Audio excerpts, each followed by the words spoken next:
Assalamualaikum warahmatullahi wabarakatuh. Perkenalkan, nama saya Ahmad Safiul Anam. Saya salah satu mahasiswa Universitas di Purwokerto. Saya adalah mahasiswa Fakultas Tarbiyah dan Ilmu Keguruan dari jurusan Pendidikan Agama Islam. Pada video kali ini saya akan membuat video untuk memenuhi tugas akhir mata kuliah desain dan pengembangan kurikulum PAI di sekolah. Ada 3 soal. Yang pertama yaitu apa sih perbedaan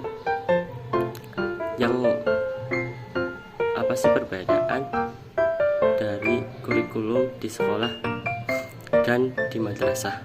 Kemudian bagaimana sih jika saya menjadi guru di 2 tempat, yaitu di sekolah dan di madrasah.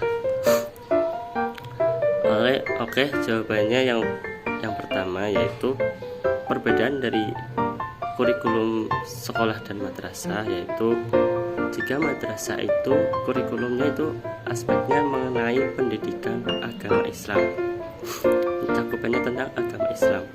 Kemudian jika kurikulum di sekolah itu aspeknya lebih luas ya, mengenai budaya dan adat istiadat agama Islam.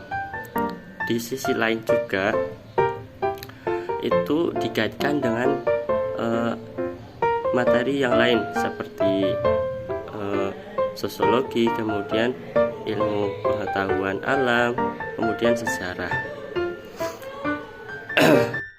Oke, kemudian bagaimana sih caranya jika saya menjadi seorang guru di 2 sekolah yang berbeda, yaitu di sekolah umum dan di sekolah madrasah. Bagaimana sih cara agar pembelajaran itu tidak timbang antara 2 lembaga tersebut? Ada beberapa cara yang saya temukan, yaitu yang pertama, saya akan melihat perbedaan karakter peserta didik di 2 lembaga yang saya ajar, yaitu di sekolah umum dan di madrasah. Kemudian saya akan menyesuaikan metode dan strategi pembelajaran untuk menarik minat peserta didik dan konsentrasi mereka ketika pembelajaran berlangsung. Kemudian saya akan memilih materi yang relevan dan penting agar siswa dapat memahami materi tersebut dengan mudah. Kemudian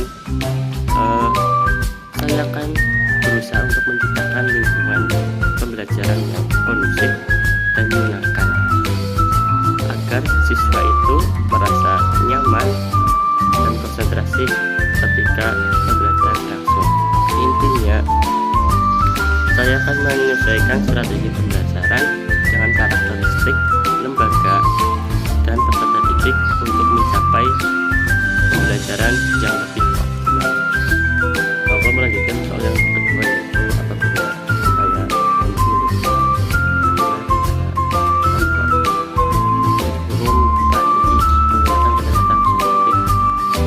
dan apa saja sih kurikulum itu. Saya akan sedikit mencoba menjawab ya,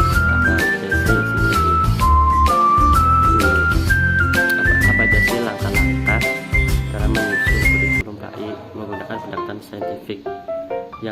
Yang pertama, yang paling utama, yaitu menentukan tujuan pembelajaran yang sesuai dengan standar kompetensi dan kompetensi dasar. Kemudian menyusun materi pembelajaran yang relevan. Yang ketiga yaitu menentukan strategi dalam pembelajaran untuk mencapai pembelajaran yang optimal. Kemudian yang keempat yaitu menentukan metode dalam pembelajaran itu tersebut. Dan yang terakhir yaitu menilai hasil dari pembelajaran yang telah dilaksanakan sesuai dengan kurikulum yang ada. Kemudian isi dari kurikulum itu sesuai dengan pendekatan saintifik. Yang pertama yaitu ada konsep-konsep dari pendidikan agama Islam. Kemudian ada sejarah-sejarah kebudayaan Islam. Kemudian ada bahasa Arab, pembelajaran bahasa Arab, kemudian pembelajaran baca tulis Al-Quran. Kemudian ada pemahaman tentang hubungan antara agama Islam, ajaran agama Islam dengan kebudayaan dan adat istiadat yang ada di Indonesia. Mungkin itu yang dapat saya jawabkan dari soal nomor 2.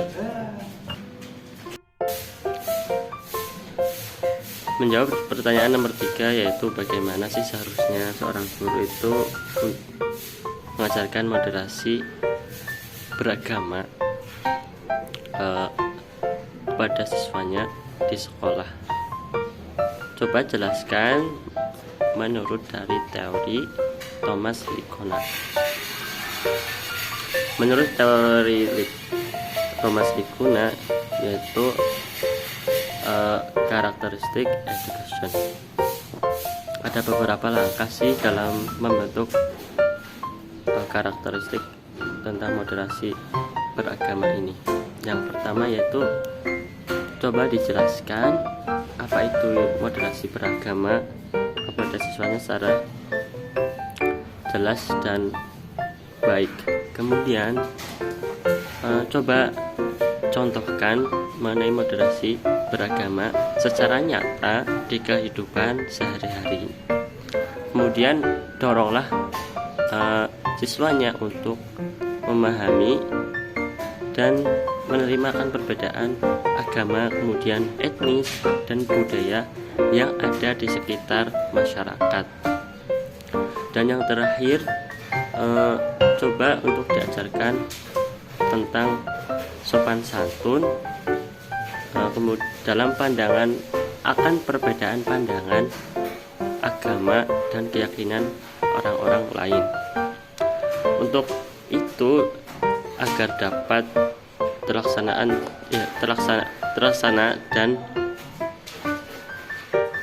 dan memperoleh hasil yang optimal, seorang guru itu harus memperhatikan faktor-faktor dari seorang siswa, baik faktor lingkungan sekolah, kemudian lingkungan keluarganya.